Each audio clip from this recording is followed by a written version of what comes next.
everybody. Oh, this is so weird. Whew. Welcome, everyone. I'm Danielle LaFrance. I've got my notes here. I might need to riff off them a bit. So as Kevin said, I'm your host. Sorry, not sorry. It's good and it's really odd to be here after 2 years. The last in-person reading I went to was at People's Co-op, March 2020, and I'm pretty sure I might have whispered to Jeff Dirksen that we soon might never have to go to these things. A month prior to March 2020, some of us were on the ground in solidarity with the Wet'suwet'en Nation's opposition to the Coastal Gas Link project. And some of you know our friend Roger Farr. He said to me that it's like we went from new intimacies to social distancing, and that process was really painful in the way it shifted our relationships, our relations with one another. So tonight we gather in person on stolen and occupied and unceded lands of the Musqueam, Squamish, and Tsleil-Waututh Nations. Since its inception, so-called Canada has been stealing Indigenous lands, and I, as a white settler, I've been thinking a lot about how people use the word grateful in their acknowledgements, and I just want to say I am not grateful to work, rent, and occasionally play on stolen Indigenous lands. I am grateful for the hope of living and playing on repatriated Indigenous lands that are not owned but stewarded with care and love. So I just want, we haven't congregated together in a long time, so I just wanted us to take a moment of silence, take a breath, put your hand on your heart. It can be a grounding thing to do. Get a bit grounded. You might be seated next to a loved one or a stranger or maybe a new friend. And think about where you come from and where you are now.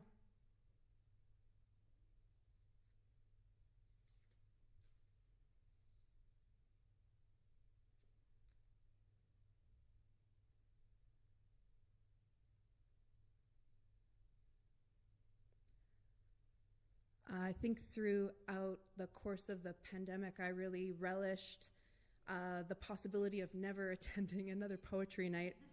But I will say, in all honesty, in the last few months, and there's a witness in the audience, that I really started missing the serendipity of these kinds of events, of running into people that I would otherwise never make plans with. So here we are. Bill Bissett. I'm going to read a little bit from, tonight we'll start with Bill Bissett and Yonina, and then we'll have a bit of a break. So Bill Bissett, these are his words, is originally from Lunaria over 300 years ago in Lunarian time, sent by shuttle through Halifax, Nova Scotia. From one Venusian to a Lunarian, what I always come back to with Bissett's writing and use of language is the way his use of phonetic spellings really slow us down, to really pay attention to the significance of words and language as material we can build new worlds with. As he writes in It's the Sailor's Life, Still in Treatment, Meditations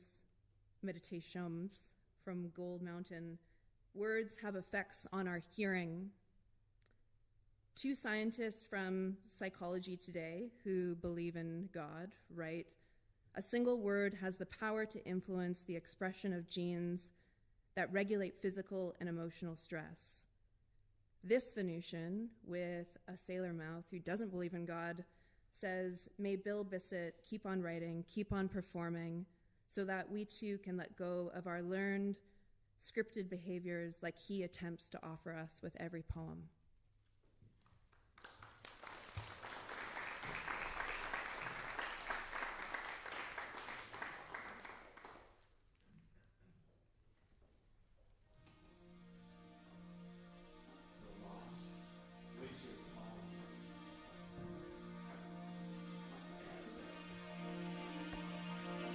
The Lost Winter Poem.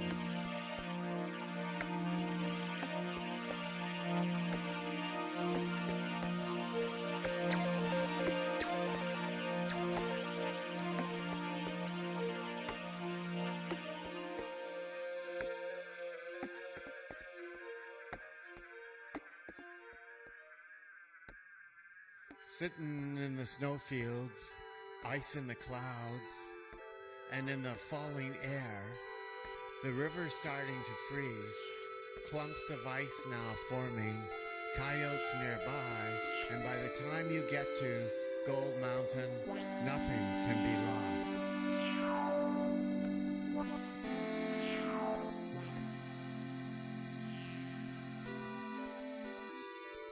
An eagle swoops over, the earth is turning, the bright winter sun glazes. Us, do I know? Do you? Very cold Colorado and or Arctic winds cut through this day. We stow away supplies, the sun is becoming behind us now, and night comes in fast, and we are looking up at the stars and the moon. The temperature dropping in this part of the Milky Way. It's a beautiful galaxy in this infinite space. The temperature dropping more, and we start to move indoors for the night. Another day gone into memory.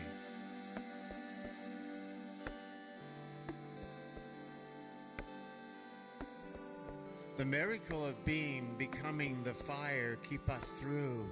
We go through, letting go. We keep on going through, letting go letters, letting go of thoughts that can plague us, and some thoughts can miss living in the moment, or with deep breathing. Breathe it all in, breathe it all out, enhance, embrace what is, each move. Some thoughts can never help us. Letting those thoughts go. The taste of the next adventure the brain is hungry for, and the heart beats for everything. Wonderful is possible, entering the realm of yes.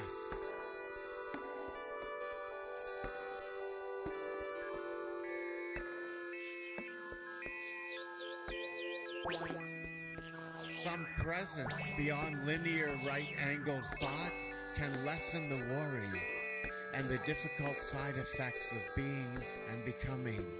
Ride the dragons and wanting to enjoy what we want to experience, and the frustrations with protocol and sidestepping, the pleasing so wanting to, and the trauma memories rising above those sharks often of our own minds.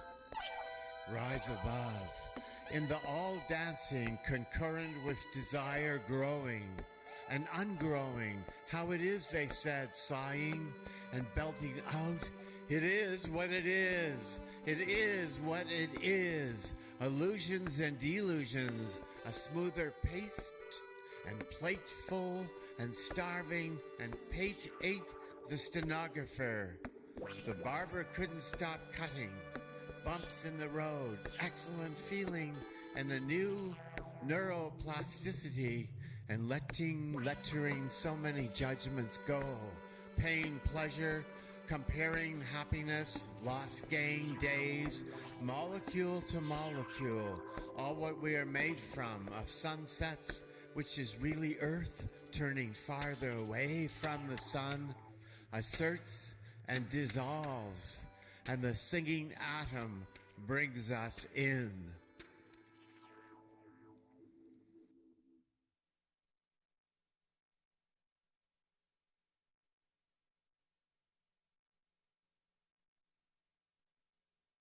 All our clothes and burn our best friends. Jonina Curtin is a Red River Métis Icelandic poet, author, and facilitator. Was born in Portage La Prairie, Manitoba, Treaty 1. Curtin graduated from the Simon Fraser University's Writer's Studio in 2007, where she now teaches a workshop titled Pen and Sword. Curtin received the 2016 Vancouver Mayor's Arts Award for an amazing artist in the literary arts category. Her second collection of poetry, An Honest Woman, was a finalist in the 2018 Dorothy Livesey Poetry Prize. The opening line of Standing in a River of Time reminds the reader to take care of yourself while reading this book. The truth can hurt. It does hurt. Telling your story can hurt. It does hurt, especially when writing can demand a kind of linearity the truth a life story will not adhere to. So Curtin mixes genres to work through, never beyond her truth. Standing in a River of Time is a testimony of an enduring woman.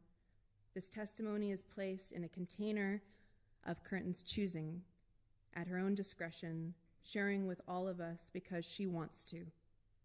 Where Bill Bissett has us learning new behavior through the word, Curtin has us creating new pathways, new thought patterns through a form that contains brutal, healing truths.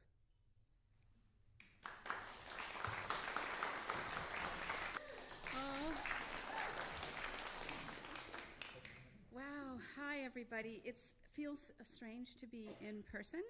It's been a while since I was at an event like this, and to be the person at the front of the room feels very odd at the moment.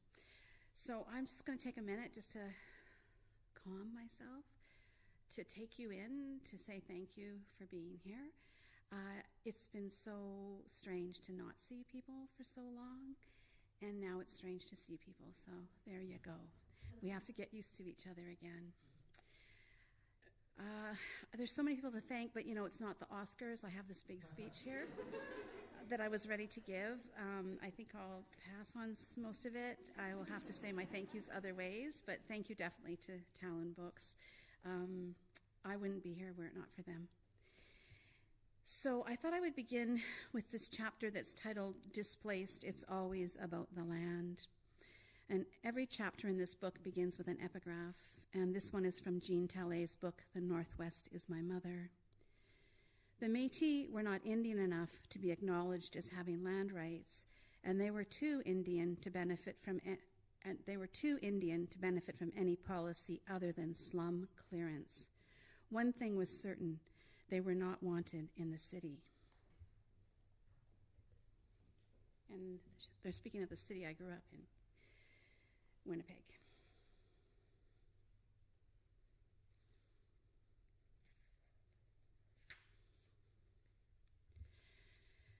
My parents seemed to always have so many decisions to make, and all the important discussions took place at the kitchen table. Children were not included, but I was nosy, so I would sometimes hang around the corner, out of sight, listening. Something about being the oldest child made me feel entitled to know more than my brothers. This was a feeling that was reinforced by my mother confiding in me when she needed a friend. Once we purchased the lot in Charleswood, we would all pile into the car to go look at our land. There were no seat belts, 2 adults in the front and us kids in the back seat, punching, hanging out the window. It was spacious. Those big old cars were spacious. My brother was a toddler. I was 13, and my other brother Gordon was 11, and there was a 9-year-old Murray. None of us wanted to be doing this, believe me. But as the oldest child and the temperature taker of my parents' relationship, I knew these visits to our land brought them together. I knew being landowners, homeowners, was important to them both. I had been listening to them talk about it most of my life. just a short poem. Tell me again. Tell me again about the days before buffalo bones became china, about the days when rivers were roadways. Tell me again about the days before the white man's time-keeping ways.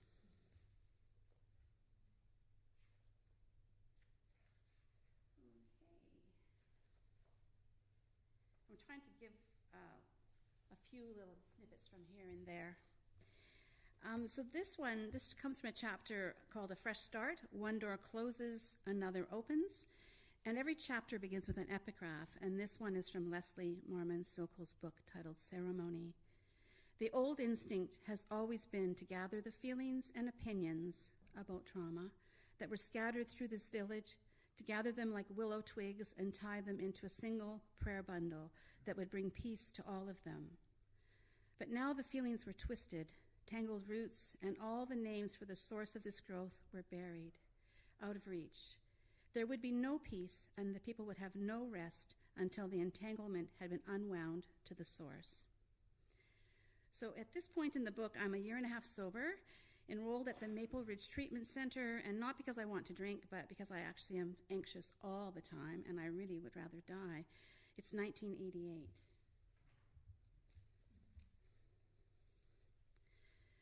I have made a new friend.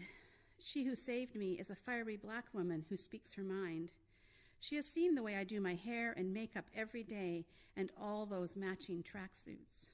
My second week there at breakfast, she reaches across the table, holds my hand, and says, "You do know you're in treatment, don't you?" She can see right through me, wants to help me. The mixed message queen that I am is wanting to look good while wanting to die, while hunting men, while being the most spiritual person in the room. She has my number. We become friends, both of us with difficult childhoods and a connection to Winnipeg. Years later, I name my son after her grandmother, Jessie Lane.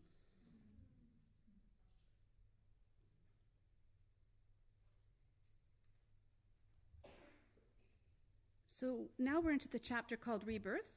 We all come from somewhere. And the epigraph is from Clarissa Pinkola Estes' Women Who Run with the Wolves. It was my Bible at one time. In it she says, if a woman has a collapsing mother, she must refuse to become one herself.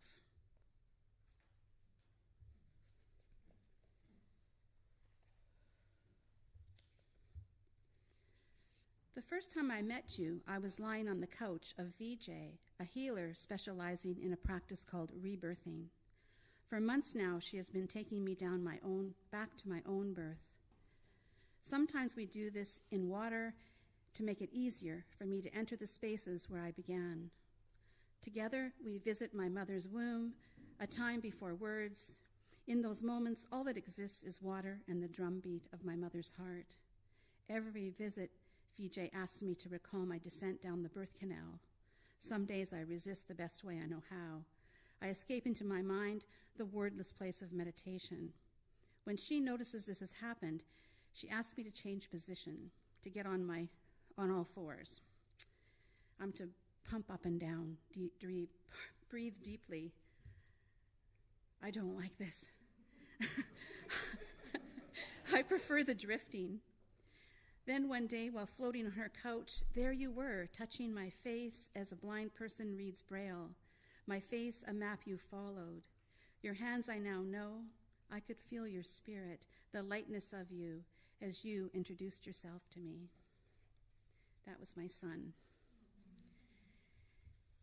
So this is a poem called Umbilical, and it has a couple of sections, so I'll just put my finger up for the different sections. Umbilical 1. A navel string connecting us, delivering sustenance until shock of light awakens me. Doctors, nurses in masks, surround sound words delivered. It's a girl. 2. Liquid born, I linger on the edge of what I know about my mother, the way she held me within her womb. I have wondered, did she want me? I do recall her saying the best days of my life were the days my children were born. Tied to us, she could not leave. 4. Firstborn, the only girl, I held potential. Egg-filled promises of love delivered faulty fetuses until one managed to hold on.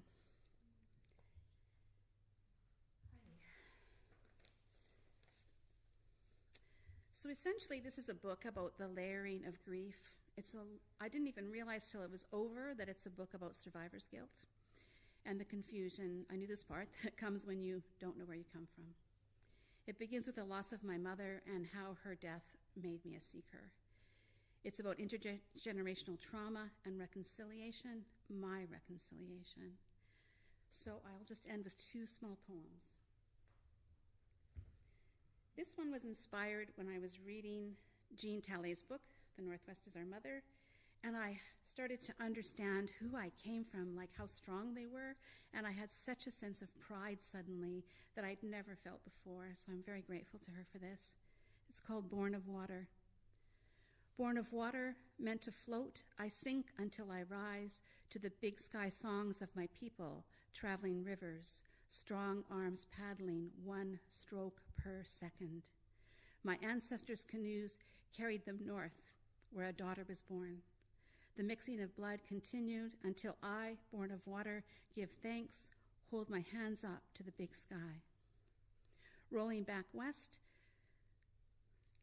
I kneel before the mountains, sit by an ocean of words, my place uncertain, until I, born of water, hear the songs of the Métis voyageurs paddling 1 stroke per second. And they would do that for 12 hours a day. Not straight through, I'm sure they had little breaks, but they would do that for very long periods of time. No wonder I was so muscly. When you go to get weighed at the fair and they try to guess your weight, and if they can never guess mine because I'm so muscly. Tumbling. There are rocks in my pocket, 1 for each death. The first rocks by ancestors whispering thin, easily airborne, skipping over waters of the past. These brought comfort, became touchstones, but then came the drowning. My brother, 16, now a river rock made smooth by loss, that's next to the others. 4 years later, a bullet. My brother, 18, his rock marked by mushrooming metal, leaving a hole in him, in me. Before long, another rock, this one larger as it was mother.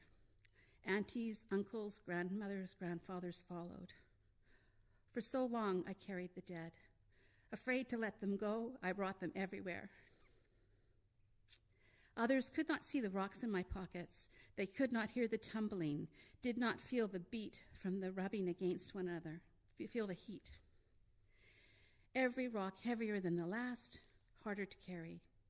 Yet together we all walked, losses rubbing up against one another, pressing on my thighs, until falling open, seams stretched, emptying my pockets. I've been carrying the dead my whole life. I had to let them go.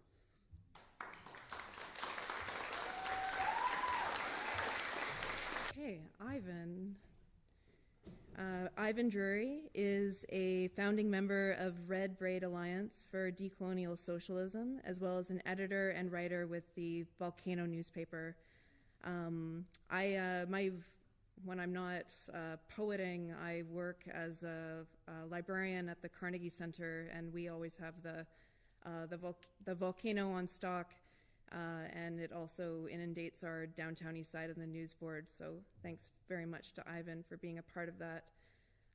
He has a long history in left communities on unceded territories. Comes to us as a kind of time capsule filled carefully and sparsely with response, critique, and witnessing of the violent effects of imperialism as it presented itself through the U.S., war on terror, and the disappearance of people from the Middle East and North Africa. The year of this long poem is 2007. I know you made some changes along the way, of course. Drury invites us to think through another kind of patterning, a historical one of what has been done and undone and what is still to be done, while un is a word-forming element meaning not, opposite of, without.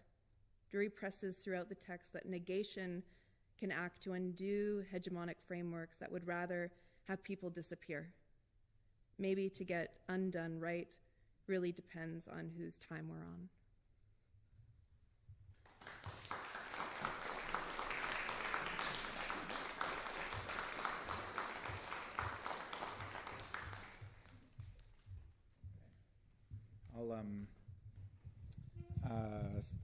I don't have an external helper, a performance artist to help me with the beginning. I'll signal you when to start the second slide, maybe because the timing on the first one's not going to be right. So I know I can't match the really thoughtful acknowledgement that Danielle opened today with, but just to acknowledge that, again, I'm grateful is the wrong word, because it signifies some kind of reciprocity, but recognize I'm on the unceded and occupied territories of the Musqueam, Tsleil-Waututh, and Squamish nations. And a lot of this book was written on the nation of the Lekamel, where I've been living for the last 5 or 6 years. And thanks, tremendously to Talon for publishing this work. Without the offer to publish, I never would have finished it. And finishing it was really generative and wonderful process, not least of which because I got to work with Catriona, who is an incredible editor, and it was really such a pleasure to work with her. I've never had such a wonderful editing experience before.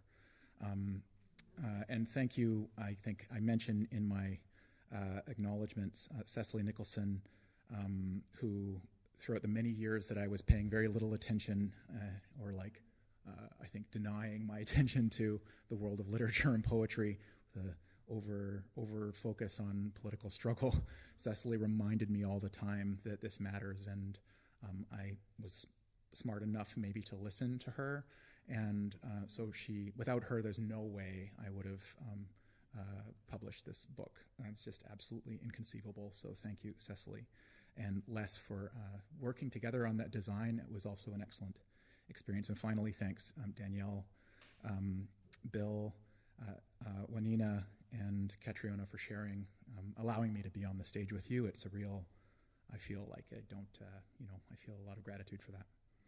So getting this book in my hands has had me think two things that I wasn't sure of before. One is that it's just a long poem. It's not a bunch of separate poems. It should just be one title with, the titles in the middle should just be seen as like almost lines in what is a continual looping thing, a single thought really, and a thought that I can't put into words in discussion or in political prose. So this work was a way of thinking through a problem of the interaction between my subjectivity, which is not mine alone, but one of people who are struggling to overthrow capitalism, dedicated to that in the belly of the beast here. I also realized that I think the genre is maybe horror poetry, or like a ghost story, that I realized when I was looking at it this time, and I really bit back the urge to include like slides of ghosts. I did include them, and they felt a little on the nose, and pulled them out again. Also, my partner Stacy said those were too on the nose, and I should take them out again. So it's not my thought of my own. So yeah, the first words in this book and the poems that I'll open with is a specter. A specter is haunting is actually in it for the first words. And if you're familiar at all with Marxism, then you'll know that those are the first words in the Communist Manifesto written by Marx and Engels. And this is sort of maybe a jumping off point for the thought in this book. The last thing I want to say before I read is that is a sort of a compulsory activist note.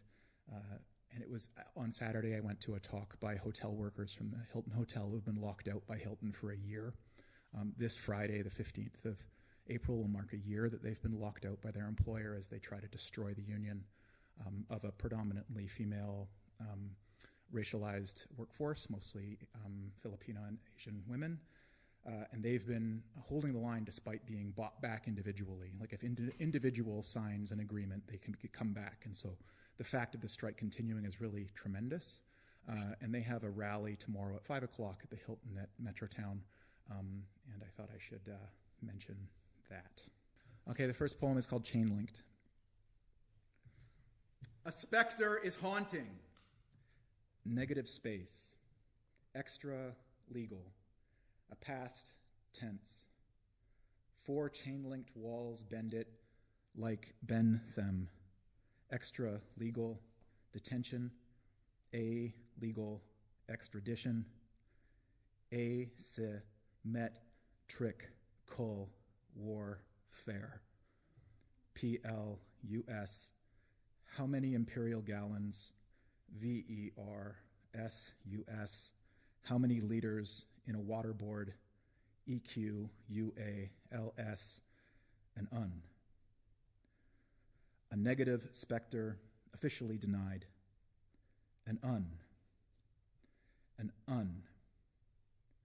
The photograph of Malcolm X with his nose inches from his Quran represented his turn to, there's a worldwide revolution going on, like the grotesque inverse, the revolving distended toes of Ali Abdullah Ahmed, Mani Shaman Turki al-Habardi al-Utaibi, and Yasser Talal al-Zahrani, inches from, dangling over their cell floor, their asymmetrical war against U.S. America.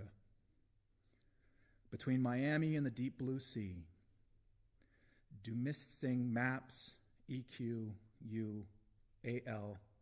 missing lands, do blank spots over black sites under Google Earth satellites.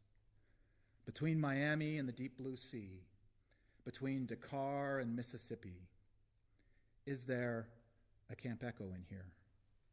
Does the parasite detain the host? The whacking whistles to collect firewood to scare off the night. The whacking whistles to torture the interrogation. The master needs the slave because the gun feels good in your hands and bad in your face. The moon-faced soldier with a naked man on a leash. A negative space, a genesis of negative life. A specter of waves, of radio swan, invisible and clanging. A distortion between the sea mist and the terrible sun. I am casting off from Canada in search of Un, as though my recognition could be a cure. I am on a raft adrift on an ocean of capital. Angelus Novus whirls and shows her fangs, a siren who summons the 20,000 league squid to surface, tentacled, beaked, suckered, monstrous, as I cling to my raft, seeking Un or seeking to become Un. The first coup attempt in Caracas was 5 months after 9/11. The failed coup in Bolivia, 20 months before the vacation from Kabul. Afghanistan took 1 week to begin, and imperial time stamps a beginning but refuses to end. Involuntary exile off the face, Nauru by freight, or Gitmo by black site.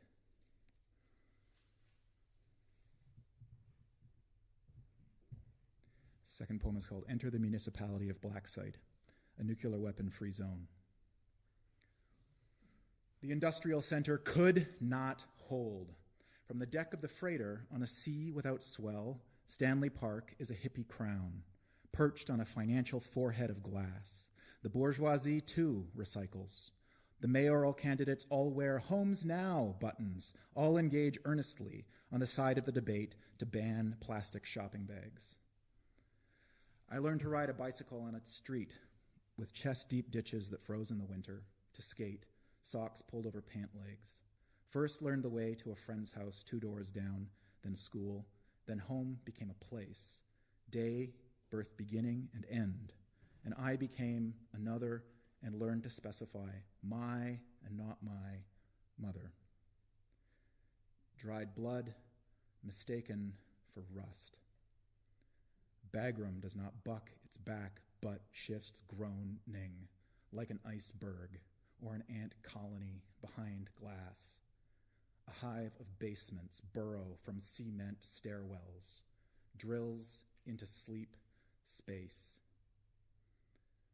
Charles Grainer picks a hair from his wet tongue absently, with his wire-rimmed glasses, ridiculous mustache, peaked hat absurd like a cliché World War II Nazi. Jeremy Sivitz testified that he watched Grainer punch a hooded prisoner unconscious. History, too, erects signposts. 80 years from Siberia to become at a place different, a Solzhenitsynist, Tolkienite cloud world, never from we here. Bagram does not disappear. Guantanamo does not torture. No distance, no sign. Where I grew up, we were all middle class, and everybody was white at the time. Where I grew up, families fell normally apart. Drugs were not hard drugs. Violence was not stranger violence. Where I grew up, we named only those who were not where I grew up. Our own bodies went unseen.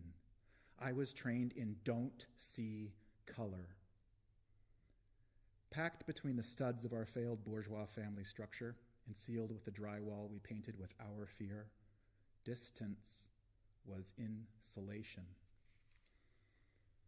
There is no sign that says, "You are now entering the municipality of Blacksite." The unspoken is the rule, the unnaming of names, the undrawing of maps. A junk train moving slow through the plateau desert, passengers burrowed like ticks on the back of an iron dragon, scales of rust or dried blood. T-shirts wrapped around our heads against the sand sprayed by the rest of the world. Until names ascribe, things drift into the spaces between, characters until spaces swallow, maps until mouths swallow, speech. I saw the ghost of Bukharin again last night, scratching philosophy into his cell wall. We, W-E, is vacuum. They, T-H-E-Y, is un. Dead, D-E-A-D, might be, at least, L-E-A-S-T, some proof.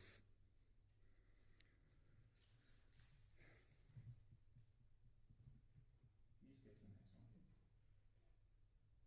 All right, and then you gotta press play. This is called The Body Without Un. The body is scrap worked into the form of a man, a giant. The body is a man who has a paper banner in the shape of a woman he parades around Afghanistan. The hands of the giant are too large for the body of the giant. The hands are leathered by war from strangling the land because the giant is not of the land. The hands of the giant are memory, tanned by creosote, creased by stretching, iron rails over ties, pocked by track mark stitches. The giant's neck is a pedestal where the universities perch millions of minds. The body is a violent idea made powerful by exclusion. Here, every negation is a membrane over the rotten hull. A deportation is caulking for a gap between mistaken boards. Head taxes tar the starboard. The giant's tonsils hang like flypaper, dreams scream caught in the throat of the nation. Worker spiders harvest what catches there, to edit and string codes as glass beads. Dead labor precludes dead soldiers.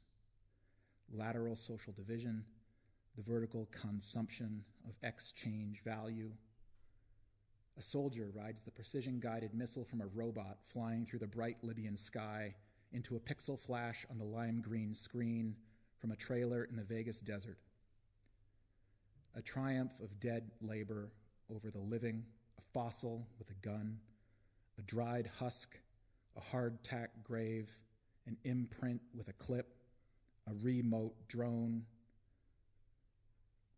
The body is dead labor with a gun.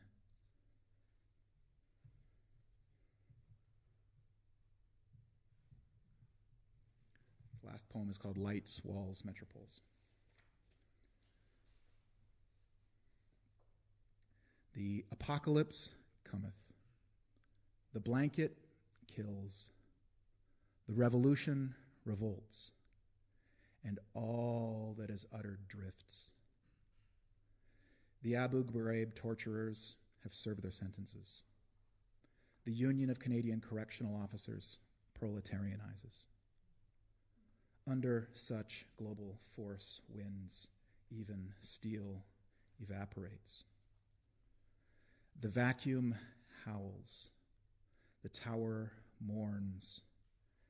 Bittersweet the song of separation.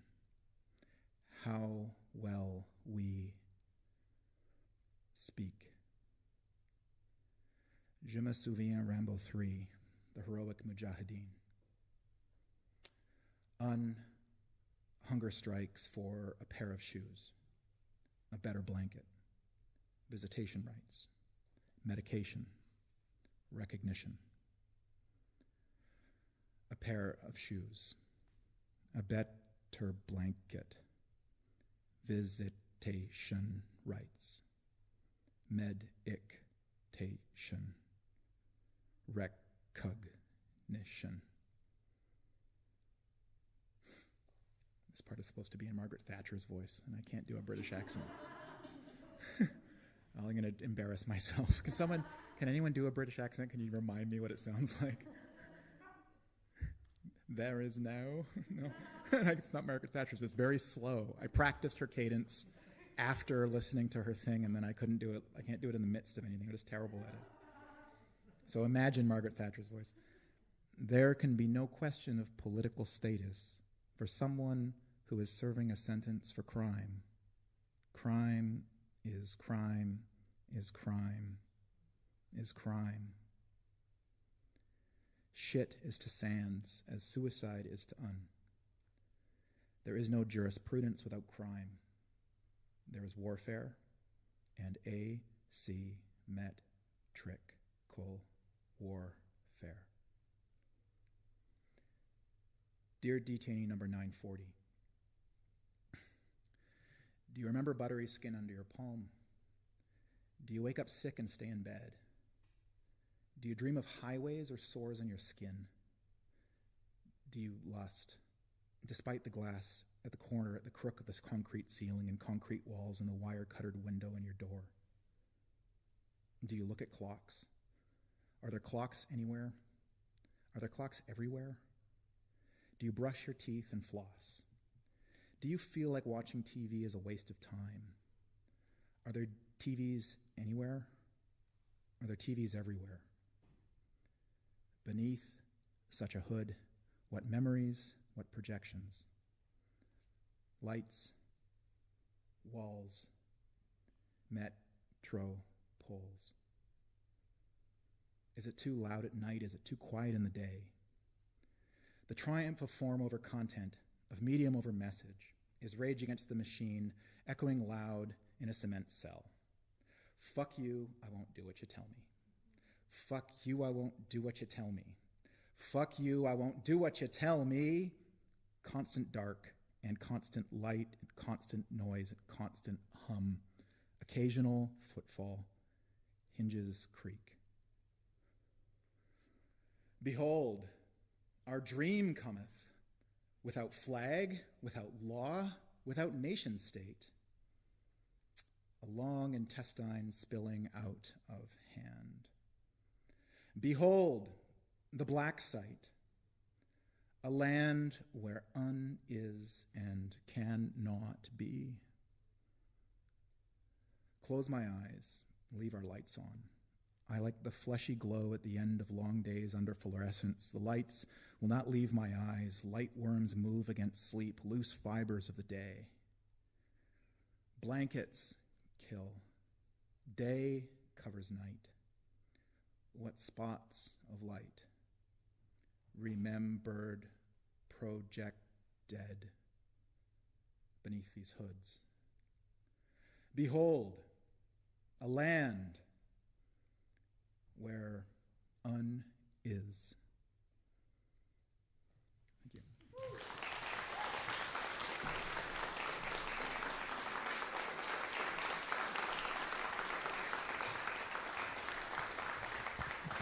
Thanks, Ivan. And thank you so much for taking your time. And I think it's really important to remember that this book came out of 2007. I remember you performing it at the Positions Colloquium in 2008, which was a time where I met some of you, and I was speaking about new intimacies, and that was another moment in our lives where our relations were forged with one another. So it's just making me think about how things change. There's been a lot of change, and some good things have come with time and taking our time. Katrina, my swimming mate. Katrina is a founding member of the Institute for Domestic Research. She's the author of Low Fancy, Corked, and Reveries of a Solitary Biker, and co-author of Busted, Cold Trip, and Light Sweet Crude with the late Nancy Shaw, whose selected works The Gorge she edited. We end here with Katrina Strang. It's really good timing. Speaking of timing, we end here with Katrina Strang's Unfuckable Lardass, a poetry book that also threads together all of the leaks, the grief, and history that comprises a life under patriarchal colonial capitalism. And I'm going to read my blurb, because I like it. Well, fuck me. Katrina Strang was just thrown up by the sea, front crawling through life's abundance of slick and faithful onslaughts. Strang has surfaced with her sharpest needle, ready to unravel and dilate the remnants of patriarchy's carrying bag so that only unacceptable or unavailable cheeky threads remain pulling at their own seams. I've read Unfuckable Lardass a few times now, and I am so grateful, like actually grateful, to hold it in my hands, to touch its tactile surface.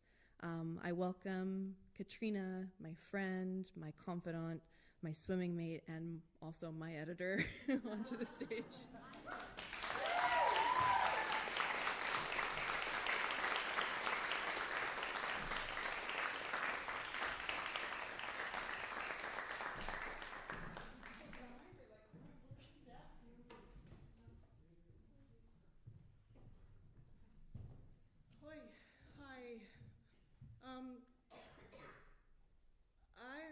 What I'm grateful for is to be here with you and see your faces. It's quite overwhelming.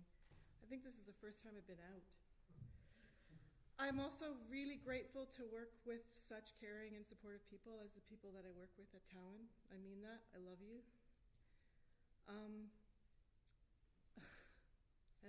Yeah. This book is dedicated to my mother and my children. And here we go. Oh, do we have the, yeah. Okay, we're gonna start with a composition by Jackie Leggett, who's here in the audience.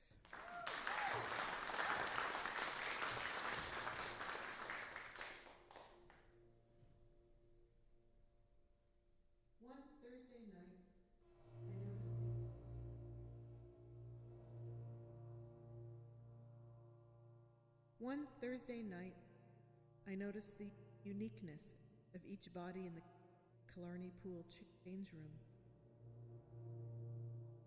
and how none of them bear the sleek, smooth, primpedly regular only regular infusions of time and capital can bestow.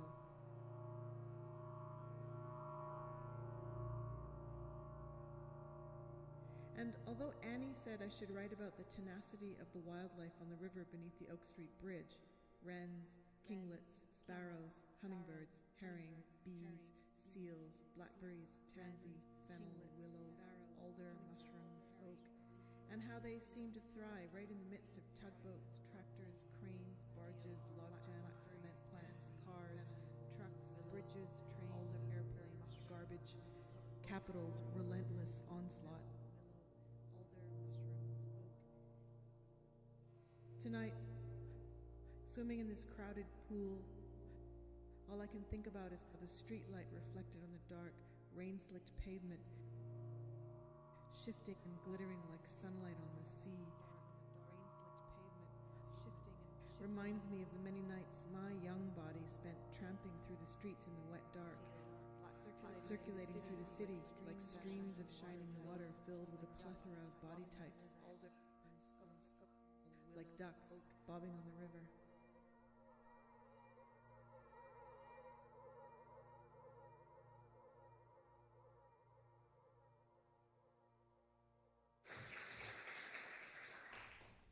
Aubergine for Ted Byrne. O burgeon, ill burden, whose glossy loft buds burnished, swells beamish, I'll bite unbidden. Yell, Danielle, for Danielle Lafrance. I'm whatever the sea throws up. We're salted wreck, and who could sing under such conditions? Tongues taught to stammer and swallow, slip avid on supplanted pry the civil tongue right out of my head. Here's stones, kestrels, a gale force rack. 12, the amalgam. I am contending factions, even in times of great dispute and intense social trauma. An amalgam of functions does not represent. Some days are prose. Can a visual record be a vehicle of community? Considering the efficacy of barley soup, it is conceivable that I've succumbed to the latent ideology of the modern cook's year. I become overmapped. It's my tradition to pick it till it bleeds. 13, discussion or incursion, invention or diversion. It was all good until I rolled over and flattened it. Any wonder we were born rebellious and enraged? At this rate, I'll be itching for days.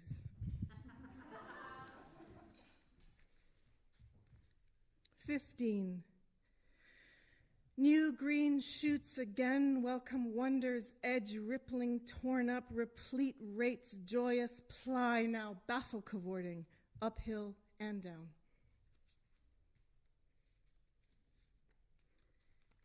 18, I objected to his scale of values. Simone de Beauvoir. Expanding every always, grief born of interminable struggles with an intrusive fact washed with green. Define public. Now define interest. I bear it. I saw night inventing you, Burgeon Burley. I have eaten everything.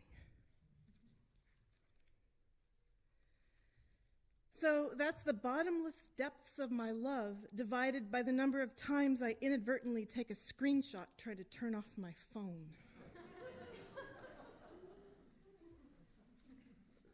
was all from Unfuckable Lardass. This is from the next section, which is called By Patient Accumulation Also, which at one point I was writing with Steve Collis. To lease myself to pieces, too loose to attend, I was laced, closely pierced, of myself embroiled to pieces. I was attended too closely. I was wasted, unattended, my body in pieces, embroidered no peace. And I'm going to ask Nina Uhl to come and help me read this next bit, which is from a section called Lake Lac, which is dedicated to John Dowland. Stairs. Ready? Yeah. Old tears. Like a lit match, tears of relief. Renew anew. Tears of disbelief. After the drenching I took, tears of rage. There's giddiness and simmering in my head. Tears of despair. How often I confuse myself. Enraptured tears. Be a mother, lose a mother. Joyful tears. We are not alone in this process. Tears of exhaustion. Regret is a long day. Crisis tears. Chilblains as cultural heritage. Mother's tears. Wave the yellow flag of transition. Workers' tears. Against the gnawing of the heart. Concussed tears. Now, here's a list of difficulties. Evening tears. Consider the architecture of emotion. Overwrought tears. Oh, my inconstant hormones. Lovers' tears. So often, I just need to go home. Tears of pain. But calculate the anxieties projected onto our grandmothers' bodies. Invisible tears. Become performative. Excessive tears. Cats are very much delighted. Performative tears. Many hurt more. Breakdown tears. Slap me in. Collective tears. Ribbed right through. Exultant tears. Wherein I reveal no body shape. Thanks, Nina.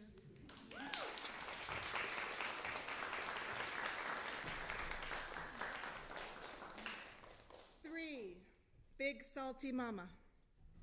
Here's how refusal's bearing elucidates a flipping or stepping in, yeah, I'll take it, carriage and candle as redone plunder, implanted, then ripped out, an implied burden, assumed ragged as when Merkel fucking carried on, not remnants, but restitution. And doesn't function represent ceaseless labor inhaled and consumed, maybe salt's tang underwrites, maybe grief implodes, maybe assholes slip, maybe the public is banal, maybe I'm failing, maybe this is a flavor. Sure, deleterious defense has never not been tricky.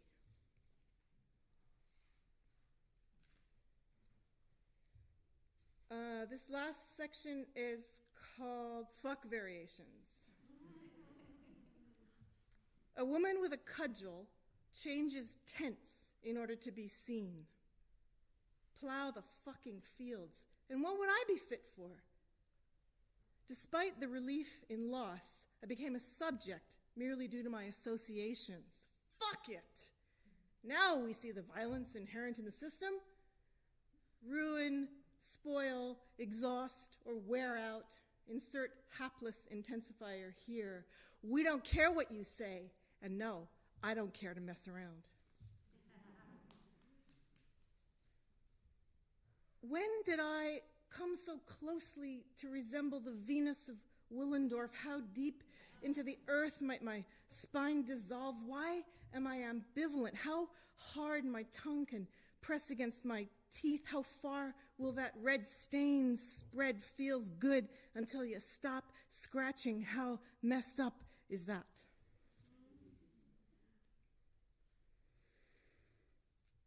Sideways straining in this mouth grit, some fulsome folly or febrile inset rupture, grafts candid rustling grips ruin, all roiling. People, what the fuck? Thank you.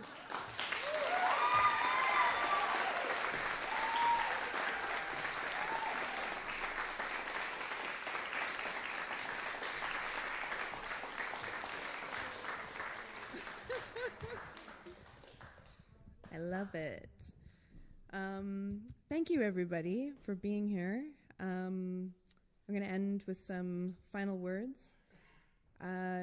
In Silencing the Past, Haitian-American academic and anthropologist Michel Rolfe-Trouillot wrote, "We are never as steeped in history as when we pretend not to be, but if we stop pretending, we may gain an understanding what we lose in false innocence." Thank you all to our readers tonight for not pretending, and thank you all for being together tonight after a really long time apart, and for taking in all the priceless wealth offered to us by Bill, Yonina, Ivan, and Katrina, these poets and healers. Let's never, ever, ever return to normal and treat each other with but let's treat each other with great tenderness. Thanks, everybody.